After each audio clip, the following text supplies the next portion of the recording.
¿Qué onda? ¿Cómo están? En el video de hoy les voy a hablar un poco acerca de lo que es la regeneración de tejido muscular esquelético. La regeneración de tejido muscular esquelético se da principalmente cuando existe una lesión en este tipo de tejido. Esta lesión va a iniciar el proceso de regeneración muscular que va a ser regulado por diversos factores de transcripción en las células miogénicas o en las células satélite. Estas nos van a ayudar a formar nuevas miofibras para regenerar el lugar dañado. Esta regeneración se da en diferentes etapas, las cuales van a ser quiescencia, proliferación, activación, diferenciación y fusión, ¿vale? Las cuales las iremos desarrollando más adelante. Es muy importante que hablemos de las células satélite porque van a ser las que se van a diferenciar en mioblastos para posteriormente formar a las miofibras.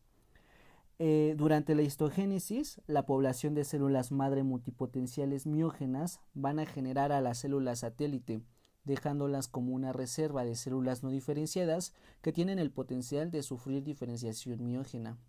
La ubicación de estas va a ser entre la membrana plasmática de la fibra muscular y su lámina externa. Como lo vemos, son estas de acá.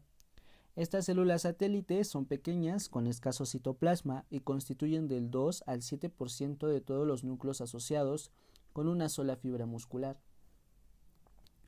Entonces tenemos nuestra primera etapa, que va a ser quiescencia. En la quiescencia, por decirlo así, vamos a tener un músculo intacto. Todavía no hay lesión, el músculo está así normalito. Entonces, si tenemos un músculo intacto, las células satélite van a estar mitóticamente inactivas, es decir, en una fase G0 de ciclo celular. Se ha visto que en esta etapa las células satélite tienen expresión de factores como PAX7 y MIF5, y también observamos que la señalización de Notch va a ser muy inactiva porque ya esta va a ayudar a mantener un estado no proliferativo e indiferenciado de las células satélite.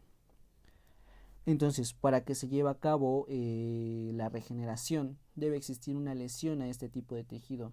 Las lesiones principalmente deben ser lesiones musculares graves, como por ejemplo lesiones traumáticas, ya sea por actividad física intensa, como entrenamientos de estiramiento o alguna exposición a miotoxinas, o también por defectos genéticos, como son las distrofias musculares.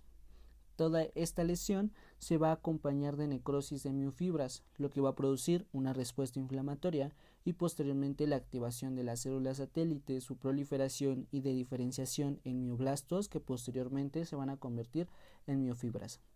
Entonces, una vez dada la lesión, vamos a obtener nuestra respuesta inflamatoria.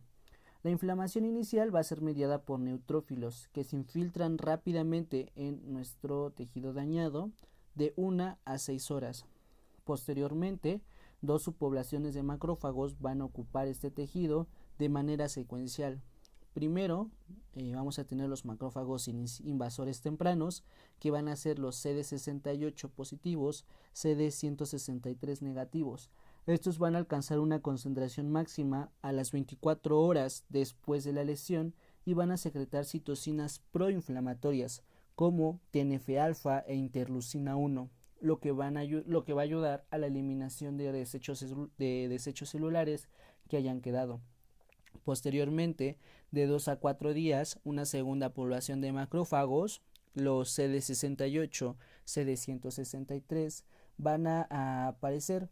Estos van a producir o secretar citocinas antiinflamatorias como la interleucina 10, favoreciendo la resolución de la inflamación y facilitando, bueno, también se ha visto que facilita la proliferación y la diferenciación de las células satélite.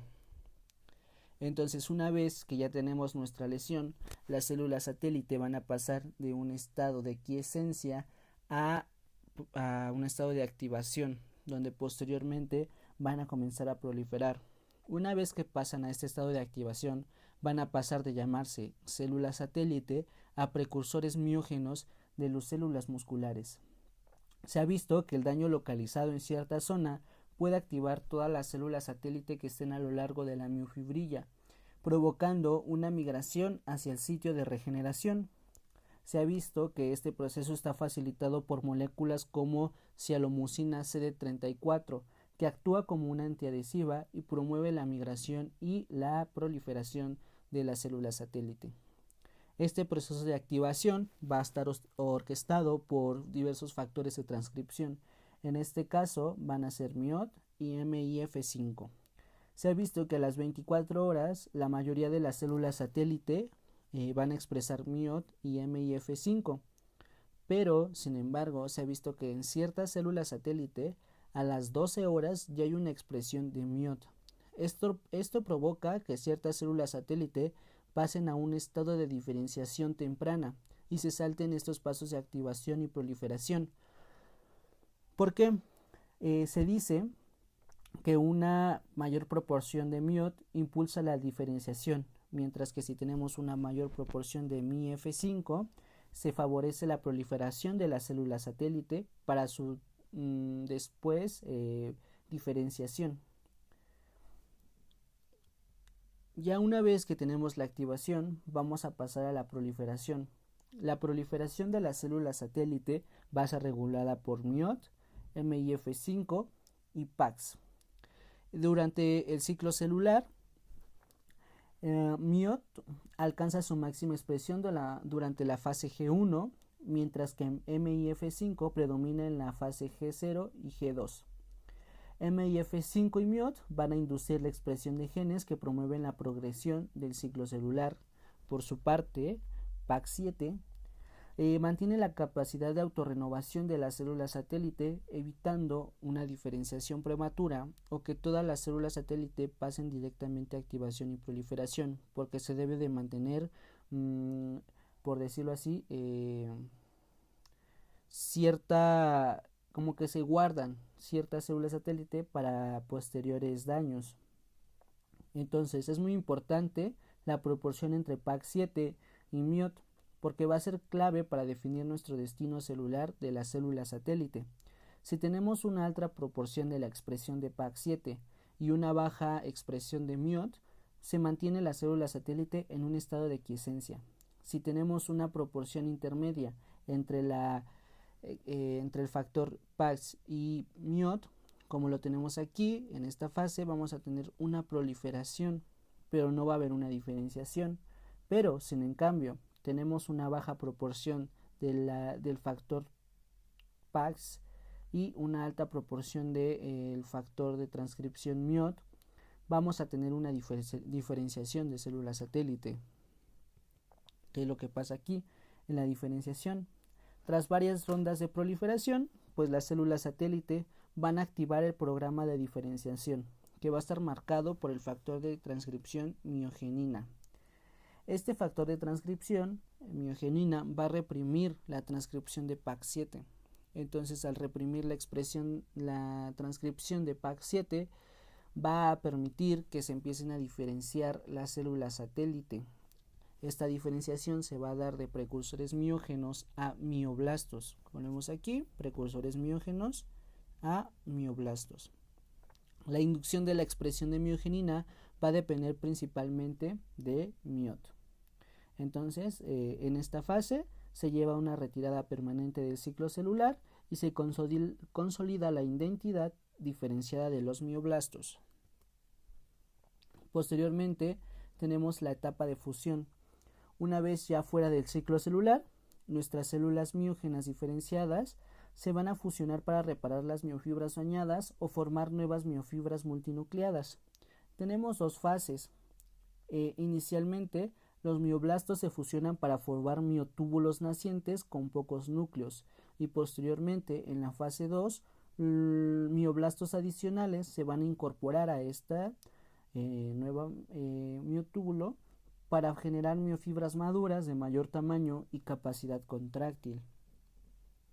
Y finalmente tenemos nuestra fibra renovada. Como lo vemos aquí, se dio la lesión y atravesamos todas nuestras etapas hasta llegar a nuestra nueva miofibra.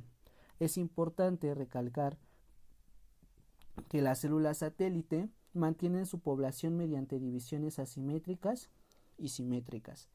Como lo vemos aquí, teníamos una cantidad de células satélite y al final volvemos a tener esta cantidad de células satélite, porque esta cantidad se tiene que mantener mediante esta autorrenovación. En la división asimétrica se va a generar una célula madre y una célula que va a estar destinada a la diferenciación, mientras que en la división simétrica ambas células hijas van a tener esta capacidad de división o van a mantener esta capacidad de autorrenovación. Van a permitir el mantenimiento constante de la población de células madre en el músculo esquelético.